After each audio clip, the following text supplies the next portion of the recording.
आपण बघतोय नगर परिषद नगर पंचायत निवडणुकीचं बिगुल वाजलेलं आहे। पुणे विभागामधून एकूण 60 ठिकाणी निवडणुका होणार आहेत। कोल्हापूरमध्ये 13, पुण्यामध्ये 17, सांगलीमध्ये 8 ठिकाणी निवडणुका होतील, तर साताऱ्यामध्ये 10, सोलापूरमध्ये 12 ठिकाणी निवडणूक होणार आहे।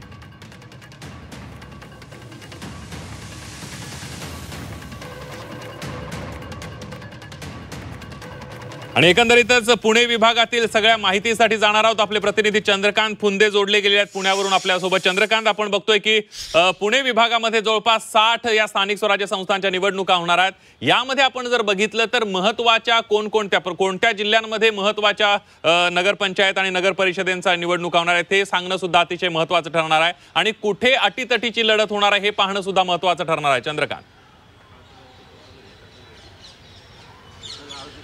संदीप, पुणे विभाग म्हणजे अख्खा पश्चिम महाराष्ट्र आहे। बरोबर जर सोडला तर मग इकडे पुणे आहे, सातारा आहे, सोलापूर आहे, सांगली आहे, कोल्हापूर आहे। या ठिकाणच्या म्हणजे ह्या 5-6 जिल्ह्यांमधनं ह्या 60 नगरपालिका म्हणजे ज्याला आपण नगर परिषद म्हणतो, नगर पंचायती आणखीन त्याच्या खालच्या म्हणजे क वर्गातली, तर या सर्वाधिक चर्चेची ठरणार आहे ती सातारा। कारण सातारा जिल्ह्याचं ठिकाण आहे, तिथं नेहमी दोन्ही राजे म्हणजे उदयनराजे आणि शिवेंद्रराजे हे परस्परांच्या विरोधात पॅनल टाकतात। पण यावेळेस शिवेंद्रराजेंनी गुगली अशी टाकली की यावेळेस आपण भाजप, गंमत म्हणजे बघ हे दोन्ही भाजपमध्ये आहेत यावेळेस। बरोबर। तर शिवेंद्रराजेंनी गुगली टाकली की आपण पक्षाच्या चिन्हावर निवडणूक लढून बघूया। त्यामुळे आता उदयनराजे काय भूमिका घेतात, कारण शेवटी त्यांचेही कार्यकर्ते आहेत, त्यांनाही लढायची इच्छा असणार आहे। त्यामुळे या इलेक्शन भाजप सगळ्या ठिकाणी पक्षाच्या चिन्हावर लढतंय की स्थानिक पातळीवर निर्णय सोपवतोय हे पाहावं लागणार आहे। पण बहुतांश ठिकाणी मग इकडे पुणे जिल्ह्यामध्ये जे स्थानिक माजी आमदार आहेत, मग इंदापूरचं भरणे मामा असतील, तिकडं हर्षवर्धन पाटील असतील, बारामतीत अख्खं पवार फॅमिली आहे, त्यांच्या विरोधात खरंच पवारगट पॅनल टाकणार का अजित पवार हे पाहायचं।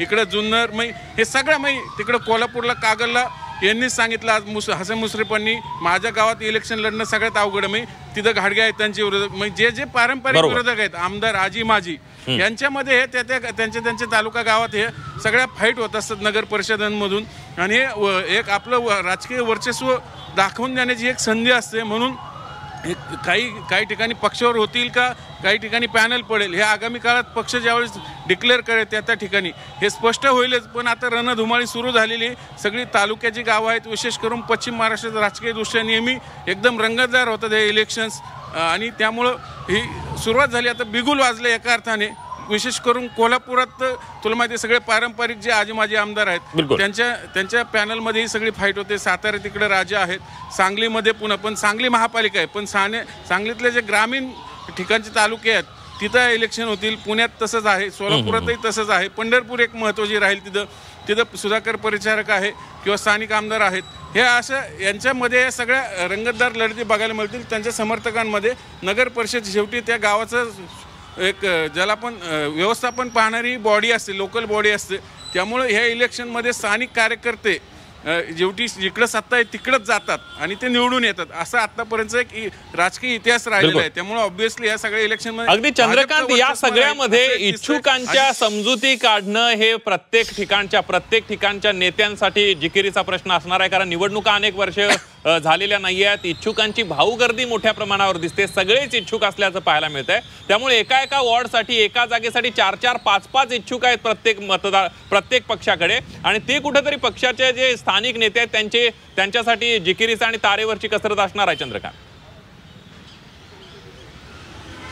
निश्चितच तुला सांगतो, आता गेली 7 वर्ष झाली इलेक्शन नाही आहेत, कारण मध्ये ओबीसीचं आरक्षण रद्द झाल्यामुळे या निवडणुका सातत्याने गेली 2-2.5 वर्ष पुढे ढकलल्या गेलेल्या आहेत। त्यामुळे या काळात मग एक पिढी अक्षरशः ह्या स्थानिक पातळीवरती राजकारणातली पहिली पिढी तयार होते।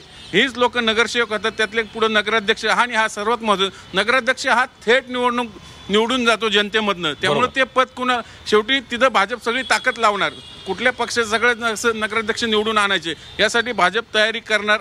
मग त्यासाठी हे सगळे इलेक्शन सर्वात महत्त्वाचे भाजपसाठी, सत्ताधारी भाजपसाठी, अजित पवारांसाठी, कारण इकडे हा राष्ट्रवादी काँग्रेसचा बालेकिल्ला राहिलेला आहे। पण गेल्या विधानसभेत धुळधाण उडालेली अक्षरशः काँग्रेसची, तर पृथ्वीराज बाबांचंच उदाहरण घेऊया, कराड तिथं अतुल भोसले त्यांच्या विरोधात शेड्डू ठोकून उभे आहेत, जे कराडमधून त्यांचा पराभव झाला। त्यामुळे ती एक महत्त्वाची नगरपालिका महत्त्वाची आहे। इकडे फलटण आहे, कालच रणजितसिंह निंबाळकरांनी सभा घेतली ते सगळ्या डॉक्टर संपदा मुंडे आत्महत्या प्रकरणावरून आपली बाजू मांडण्यासाठी, तिथे रामराजे नाईक निंबाळकर पुन्हा दोन्ही राजे एकमेकाच्या विरोधात उभारतील इलेक्शनमध्ये. म्हणजे असे पारंपरिक लढती आपल्याला या नगर परिषदेच्या निमित्तानं आपल्याला समोरासमोर उभे ठाकलेलं पाहायला मिळतील. अगदी चंद्रकांत, धन्यवाद तुम्ही दिलेल्या सविस्तर माहितीबद्दल.